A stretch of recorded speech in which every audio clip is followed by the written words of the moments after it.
All right, we've created our data model using Power Query, and we now know where everything is situated in Power BI Desktop.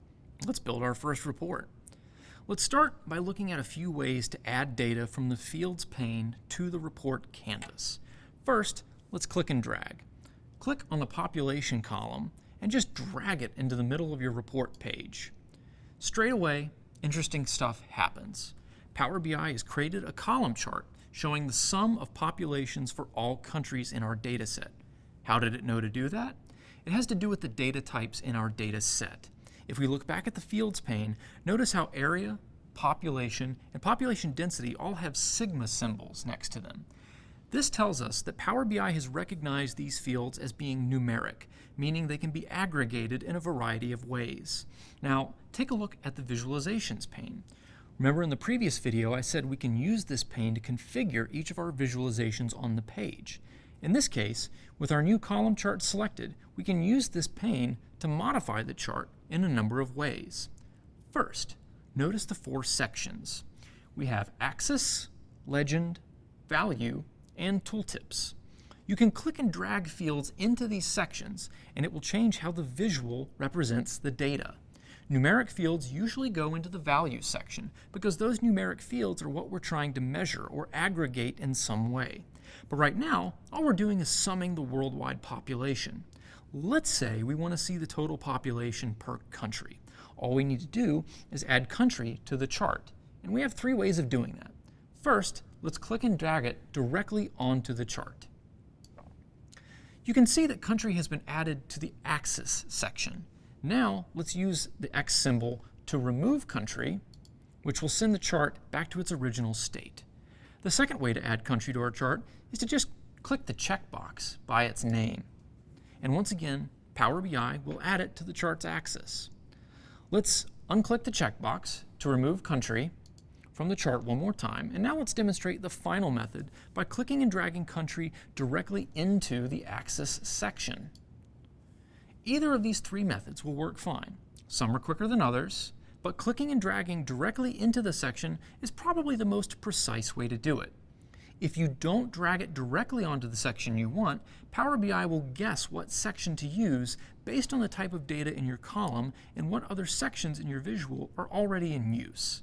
I prefer to drag directly into each section because I can tell Power BI exactly what I want without making it do any guessing. Before we look at what the Legend and Tooltip sections do, let's take a moment to make some changes to our chart. We have so many countries in our data set that this column chart is not big enough to display very many of them. You can see there's now a scroll bar along the x-axis that allows me to scroll horizontally along the list. This is not the best user experience, so let's try to improve it. A stacked bar chart would be better because we'll be able to see more of the data. So let's change the chart type to a stacked bar chart. Simply left-click on your visual to select it, then go to the Visualizations pane, find the stacked bar chart visual, which is the first one on the top row, and click it.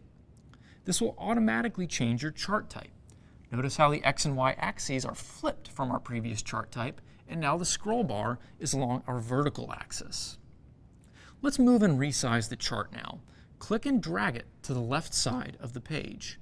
Now, let's resize it to make more countries visible.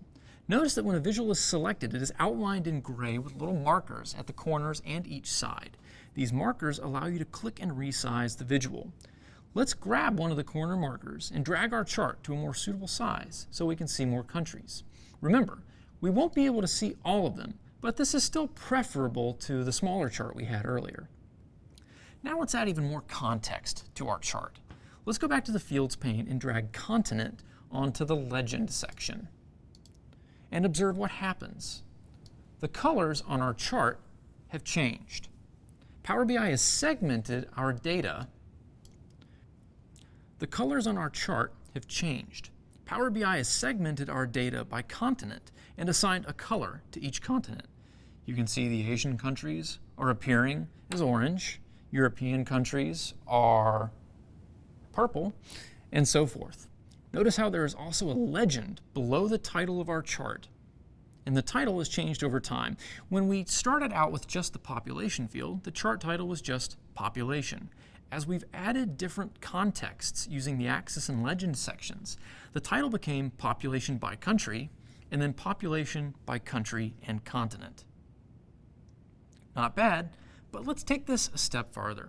Let's remove continent from our legend, and let's turn it into its own chart. To add a new visual, first unselect that stacked bar chart.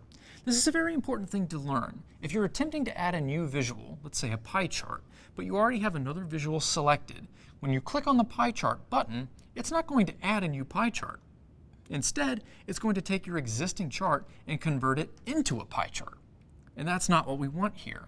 That could be useful for you in the future as you switch between chart types like we did earlier. But I want to reinforce that you need to always be careful and vigilant about what objects are selected on your report page whenever you start to make changes. Now let's add a new type of visual you may or may not have seen before, called a tree map.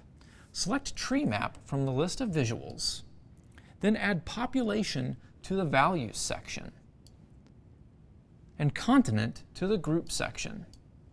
As you can tell, the tree map represents the size of your data by the size of each box within a rectangular area. Let's move it to the top of our page and resize it so we can see everything a bit better. And then let's add another visual. This time, let's click and drag country directly onto the report page and watch what happens. Watch as Power BI does another really cool thing here. It recognizes that our field is named country and contains country names. So it automatically translates our data into a map of the world, showing the location of each country as a blue dot. It's pretty cool. Let's make it a little cooler by adding some color coordination. We can do that by just clicking and dragging continent onto our map's legend. And boom, our countries are now color-coded based on their continent. You'll notice that these colors are the same as the colors on our tree map visual. And when we look at the options for this visual, we have a lot more we can work with. Latitude, longitude, and size. Our data set doesn't contain latitude and longitude data, so we won't worry about that. But those can be very useful when you have very precise location data. Instead, let's add our population density column to the size section. The change here is subtle, but if you look closely, you can see some circles became larger when we did that. Now, with so many visuals added to the page, this is where Power BI really starts to shine, because almost every visual in a Power BI report is interactive by default, meaning changing one visual will affect the other visuals on the page. To demonstrate, let's select Europe from our continent's tree map and watch as two things happen.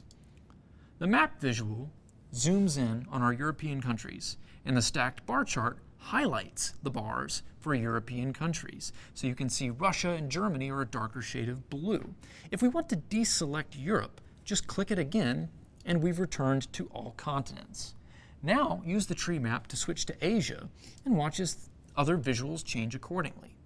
Deselect Asia to go back to all continents. It's so easy in Power BI to create this kind of interactivity, making it the ideal solution for creating rich reports that allow people to explore their data and slice and dice it in various ways. Now that we've done some basic visualizations with our data, in the next video, I'm going to show you how to take our reporting to the next level using measures.